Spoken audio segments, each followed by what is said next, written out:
Welcome to another Americans for Safe Access news brief. This is Eugene Davidovich, the San Diego Chapter Coordinator and San Diego Area Liaison for Americans for Safe Access. In this segment, I'd like to talk to you about the San Diego City's efforts in regulating medical marijuana collectives, cooperatives, and dispensaries. The City of San Diego, for the last couple of years, has been trying to wrestle with an ordinance, one that both satisfies the concerns of the community as well as meets the patient's needs. They have received recommendations from a medical marijuana task force. They've received input from the Land Use and Housing Committee as well as the City Attorney's Office. And the issue in January will be hopefully voted on. We have a proposed ordinance. The ordinance is extremely restrictive, and we believe it is a de facto ban. But a couple months ago, the community planning groups discussed this specific issue and this restrictive ordinance, and they came out with specific recommendations for changes. Unfortunately, not all 4 recommendations that they made were friendly to us.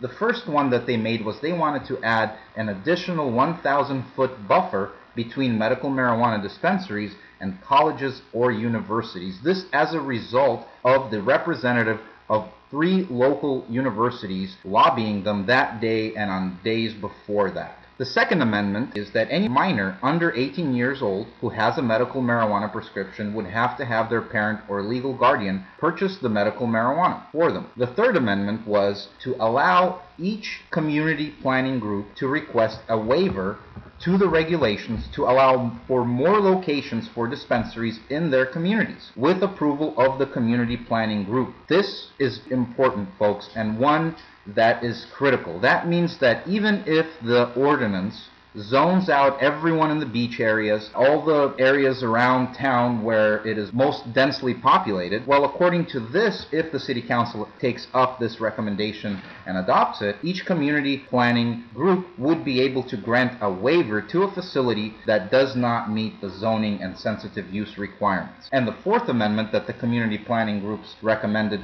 to be made to the ordinance is that each collective and cooperative be allowed to continue to operate for up to 1 year after the passage of the ordinance, while going through the process to obtain a permit. That means that safe access in the City of San Diego should not be shut down. This motion was made by the La Jolla Community Planning Group and was seconded by the College Area Community Planning Group and almost unanimously passed. Now, this is critical, that the community planners understand the needs of patients, and they do not want to see a de facto ban. That's why it is so important for everyone in San Diego on January 20th to come out to the San Diego City Hall, where the San Diego City Planning Commission will be taking up this issue as well as all these changes recommended by the community planning groups, and will be discussing the proposed ordinance. Folks, it is critical for everyone to be there at 9 a.m. and we need to be asking for several specific things. Number one, we want to see the Planning Commission adopt the recommendation to allow each planning group to grant a waiver. Number two, we want to see the sensitivity uses reduced to at the most 500 feet. Number three, we want to see at least the zones CC4 and IL2 added back into the ordinance and back into allowed zones where facilities can be. And we want to see a less restrictive ordinance that has the interests of patients in mind. Again, January 20th, San Diego City Hall, 9 a.m. And please, beforehand, email planningcommission@sandiego.gov.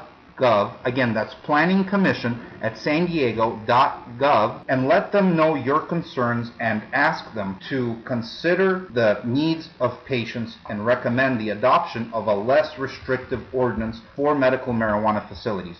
On January 20th, we will see you there. Thanks for tuning in to another San Diego Americans for Safe Access news brief. Get involved, get active, make a difference, and visit www.safeaccesssd.org. Join ASA, www.safeaccessnow.org.